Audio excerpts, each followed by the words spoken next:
On a l'entrée du coup, et c'est le bordel de fou. Mais il reste encore pas mal de choses. C'est quoi ça?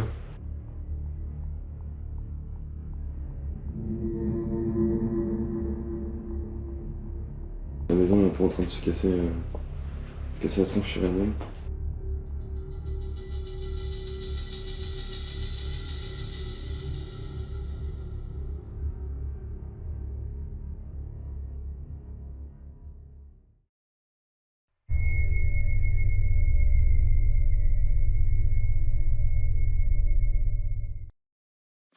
Et salut tout le monde. Aujourd'hui on se retrouve pour un nouveau Urbex comme d'hab. Aujourd'hui on va visiter une petite maison complètement perdue au milieu de la campagne. Une maison appelée le Malheur Malédiction. Pourquoi? Ça fait pas trop envie comme nom mais... En effet, le nom qui lui est donné est assez étrange et les raisons pour lesquelles on lui donne ce nom sont aussi assez obscures. Et comme toutes les résidences privées, très peu d'informations sont disponibles. J'ai quand même néanmoins réussi à choper quelques informations. D'après mes recherches, la famille qui possédait ce manoir n'est pas totalement éteinte. Une descendante réside toujours à quelques kilomètres du manoir. On sait également que l'ancienne propriétaire ne serait pas décédée à l'intérieur du manoir. Elle aurait été victime d'un accident vasculaire cérébral qui l'aurait démunie de son autonomie, et finira ses jours en établissement hospitalier. Bon voilà. On est enfin arrivé dedans après avoir marché dans le jardin qui est complètement en friche. Et on va découvrir ça avec vous.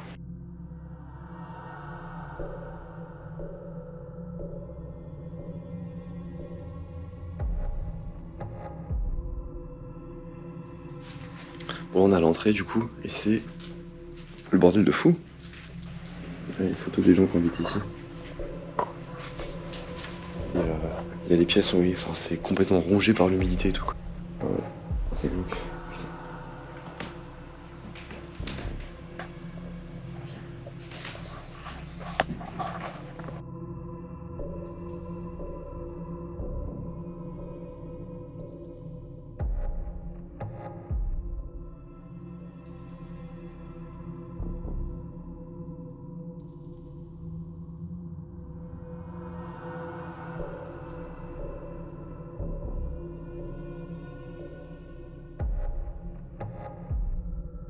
Au plafond t'as encore les moulures et tout. Et t'as vu les petites fleurs repeintes et tout.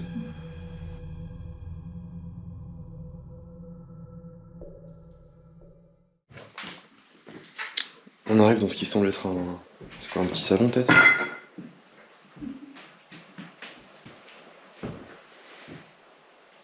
Il y a tout dedans quoi. Ouais, ça a dû être pas mal vidé quand même. Ouais.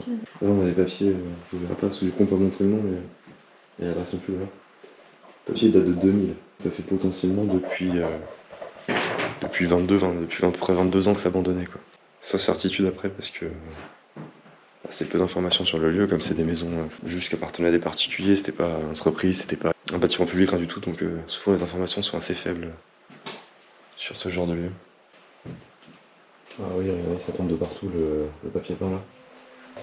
Et du coup, ici, ça doit être une petite bibliothèque a priori. Un bureau, là, on voit le bureau juste ici, là. Avec des livres partout.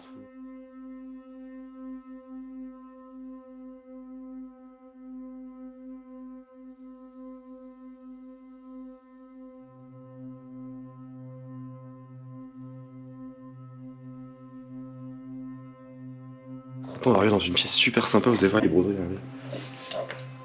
Vraiment à l'ancienne quoi. Et vu d'en haut, il y a des champignons tellement c'est rongé par l'humidité. C'est fou.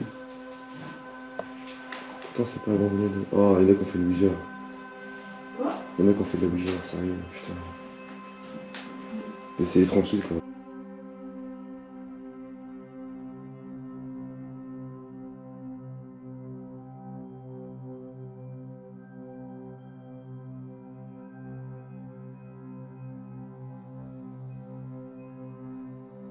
Il y a vraiment encore tous les meubles de la salle à manger. C'est fou.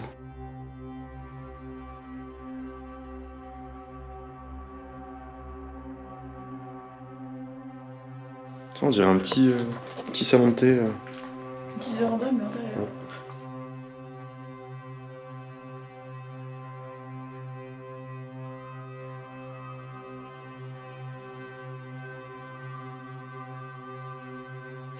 On est actuellement dans la cuisine. Alors c'est vraiment une cuisine à l'ancienne. Hein.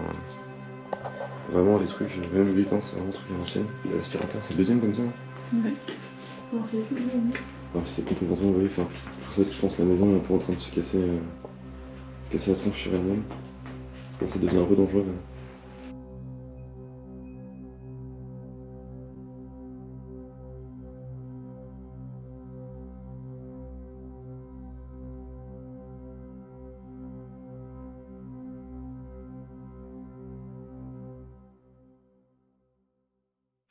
Maintenant, on va passer au premier étage.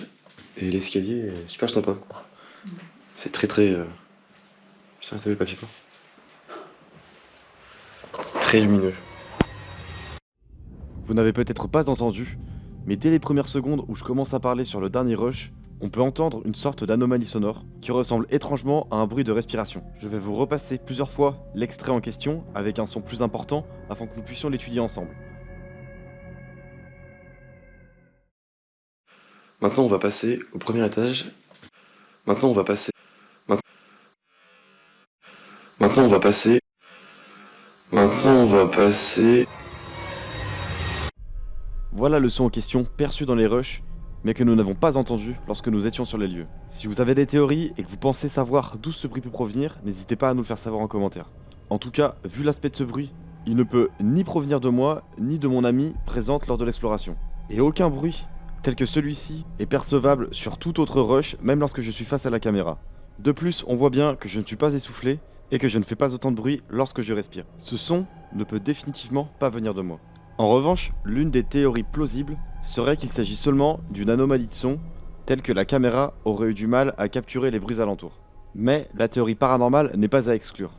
En effet, lors de notre visite, nous avons pu ressentir d'étranges sensations. J'ai pour ma part eu constamment l'impression d'être observé, d'être suivi, alors que nous étions pourtant seuls à l'intérieur de la maison, associé à une espèce de sensation de mal-être par endroits. De plus, nous avons été tous les deux témoins d'un phénomène étrange, hélas non capturé en vidéo. Lorsque nous sommes entrés dans cette salle de bain que vous voyez à l'image, une odeur de rose est apparue soudainement, alors qu'il n'y a pas lieu d'avoir une telle odeur dans une maison aussi rongée par l'humidité. Cette odeur ne fut perceptible que quelques secondes à l'entrée de la salle de bain, et plus jamais ne reviendra au cours de la visite. Je ne vous décris que mes ressentis et n'affirme en aucun cas que ces événements sont paranormaux. Mais il faut avouer qu'ajouter ces éléments à la planche de Ouija trouvée sur la table, au passé de cette maison et surtout à l'âge de cette maison, ces événements sont tout de même étranges et difficilement explicables. Bref, dites-nous ce que vous en pensez, et je vous laisse maintenant avec la suite de la visite.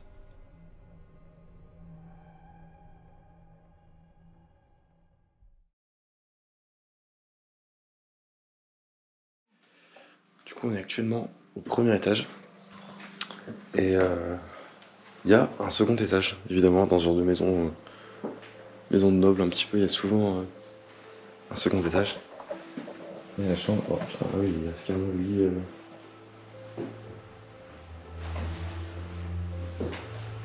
Avec la chambre en complet, quoi. Vache.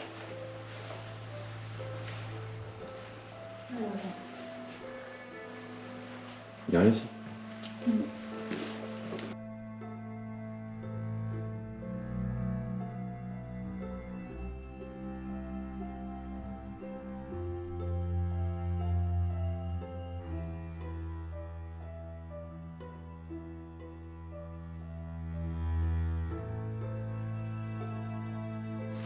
Et là on arrive dans une autre chambre. Ouais, c'est. Tout est tombé quoi. Et les petites boiseries là qu'ils avaient mis sur les murs qui sont passées à la margoulette. C'est rosé. On compte pas dans la salle d'après, c'est tout tombé. C'est celle qui s'est écroulée qu'on a vu en bas. Ah, il y a un lit, justement.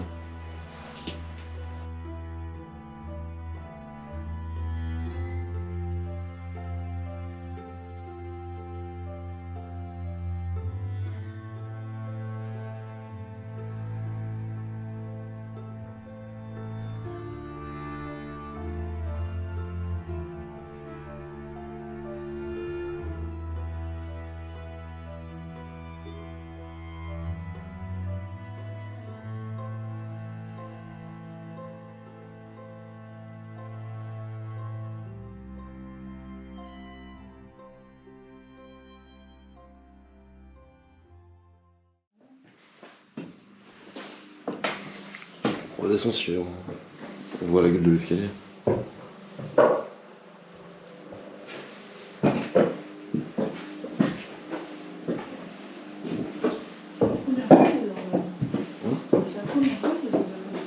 Oui. Alors, des fois c'était des bruits, des fois c'était des pressentiments, des courants d'air, des choses comme ça. Là c'était une odeur. Nous sommes arrivés au second étage, c'est sous les cons, vous voyez. Il reste plus grand chose, enfin, c'est juste l'isolation, des fenêtres en œil de bœuf, etc. Mais voilà, il n'y a rien de. C'était surtout du rongement a priori. Je pense que on va aller faire un tour à l'extérieur au jardin. Comme on a fini de tout explorer à l'intérieur. Puis voilà. Du coup on est à l'extérieur en fait, sur la vieille maison, à certains endroits il indiquait les dates de construction de la maison. Et là on voit en haut, oui, là, 1888. Date de construction de la maison, donc plutôt jeune. Hein.